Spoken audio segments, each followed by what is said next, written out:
മറ്റ് വയനാട് പുനരധിവാസവുമായിട്ട് ബന്ധപ്പെട്ടുള്ള ചില വിഷയങ്ങളിൽ ബ്രൂവറി സാങ്ഷൻ കൊടുത്ത വിഷയങ്ങളൊക്കെ ചീഫ് സെക്രട്ടറി കൂടെ ഇതിനകത്ത്. അപ്പോൾ ഈ പലതരത്തിലുള്ള പൊളിറ്റിക്കൽ വിവാദങ്ങളൊക്കെ വായിക്കുകയൊക്കെ ചെയ്യുമ്പോൾ എന്ത് തോന്നും ഇതിനകത്ത്? അതൊരു വഴിക്ക് നടക്കട്ടെ എന്നാണ് വിചാരിക്കുന്നത്. പോളിസി കാര്യങ്ങളിൽ ചിലപ്പോൾ ചില ബുദ്ധിമുട്ടുള്ള പോളിസീസ് നമുക്ക് എടുക്കേണ്ടി വരും, ഇതായിട്ടുള്ള.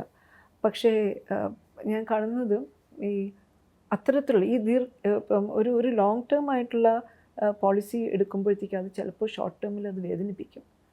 പക്ഷേ ഈ വേദനയ്ക്കകത്ത് ലോങ് ടേമിനെ നമ്മൾ കാണാതെ പോകുന്നു എന്നുള്ളതൊരു വലിയൊരു പ്രശ്നമാണ്.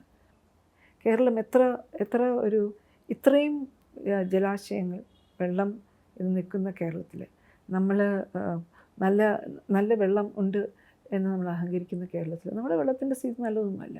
അത് കേടായിട്ടുള്ള സെപ്റ്റിക് ടാങ്കും പ്രശ്നങ്ങളും ഒരു ഭാഗത്ത്, പിന്നെ നമ്മുടെ ഹോട്ടലിലും ഇപ്പം കിച്ചൺ വേസ്റ്റ്, മറ്റ് വേസ്റ്റ്, വെള്ളം നമ്മൾ ഉപയോഗിക്കുന്നത് വേസ്റ്റായിട്ട് പോകുന്ന വെള്ളത്തിനെ എങ്ങനെയാണ് നമ്മൾ പ്രോസസ്സ് ചെയ്യുന്നത്? ഈ പ്രോസസ്സ് ചെയ്യാനായിട്ട് ആരെങ്കിലും എവിടെയെങ്കിലും നമുക്ക് എത്ര പ്ലാന്റുകളാണ് ഞങ്ങൾ സെറ്റപ്പ് ചെയ്യാനായിട്ട് തയ്യാറായത്? ഒന്നും ചെയ്യാനായിട്ട് പറ്റിയിട്ടില്ല. എല്ലാത്തിലും എന്തെങ്കിലും തടസ്സം ഇത് പറയുന്നു. ഫ്രണ്ടിൽ കൂടി നാറ്റമുണ്ടാകുന്നു, മറ്റതുണ്ടാകുന്നു, മറിച്ചതുണ്ടാകുന്നു എന്ന് പറഞ്ഞിട്ട്. ഇപ്പം ലോങ് ടേം ആയിട്ട് ഇപ്പോൾ ഒരു പബ്ലിക് ഹെൽത്ത് എമർജൻസി ഉണ്ടായിക്കഴിഞ്ഞാൽ നമ്മൾ ആ പബ്ലിക് ഹെൽത്ത് എമർജൻസിക്ക് സർക്കാരിന് ചീത്ത പറയും. പക്ഷെ അത് ഉണ്ടാകാതിരിക്കാൻ വേണ്ടിയുള്ള ഒരു ഇടപെടൽ നമുക്ക് പുഷ് ചെയ്യാനായിട്ട് സാധിക്കുന്നില്ല.